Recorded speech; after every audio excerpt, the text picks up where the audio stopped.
Why hello there, and welcome back to Some Weirdo on the Internet Reviews Obscure Role-Playing Games Supplements. It's a new thing I'm doing. And to start off that new thing, we have Fungi of the Far Realms from the Melsonian Arts Council.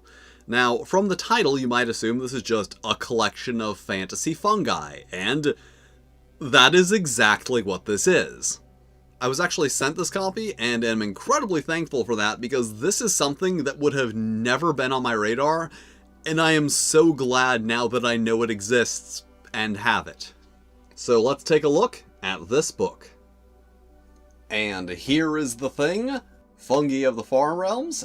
First note, this cover is screen printed. This is brown paper with the graphics printed directly on it instead of just a regular printed cover, and I think it might be the only role-playing book I've ever seen go to that much effort just for the cover.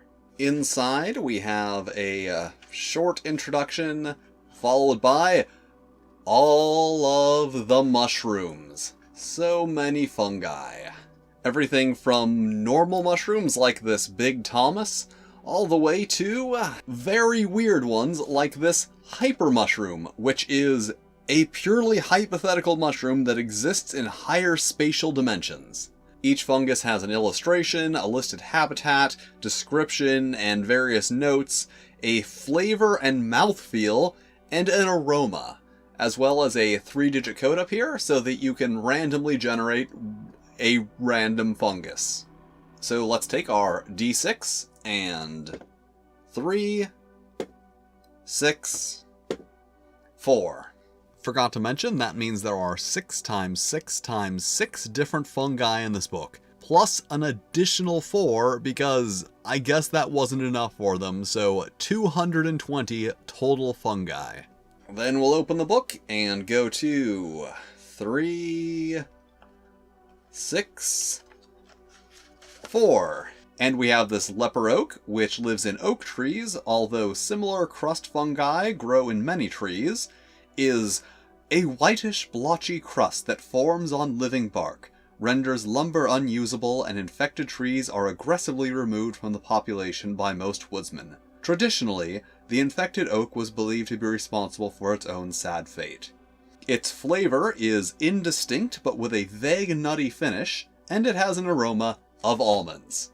So yeah, that is pretty much what this book is. It is just a collection of fungus, from normal to weird to everything in between, like parasitic fungus and fungal infections. This book has everything.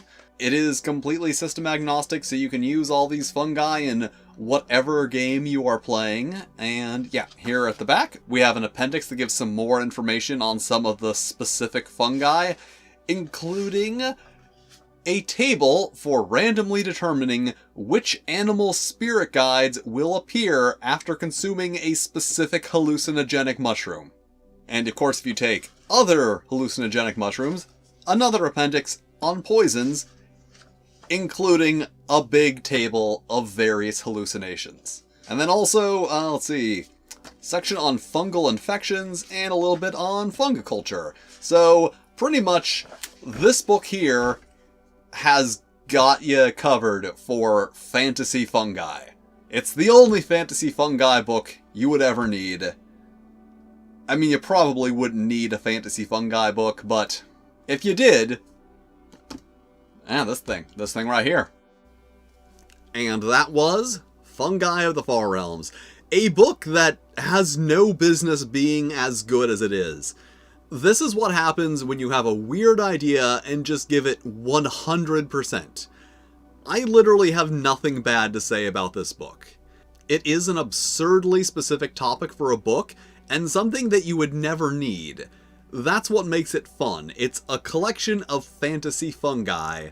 You don't need that, you want it. And 220 of them, each with descriptions and illustrations, habitat, flavors, aromas. This thing does not need to be as thorough as it is, and yet it is. And honestly, this is probably the nicest looking book I own. Not like the nicest looking role-playing book, just the nicest looking book, period. And I have a lot of books. So overall, just an incredibly specific book, done incredibly well, and something I would recommend picking up if you would fancy this kind of thing. If for no other reason than to see your players' reactions when you pull out this absurdly fancy book of fantasy fungi and tell them that they've found musical mushrooms with an indistinct aroma and a flavor that adds depth to soups and stews. This thing is ridiculous and I love it.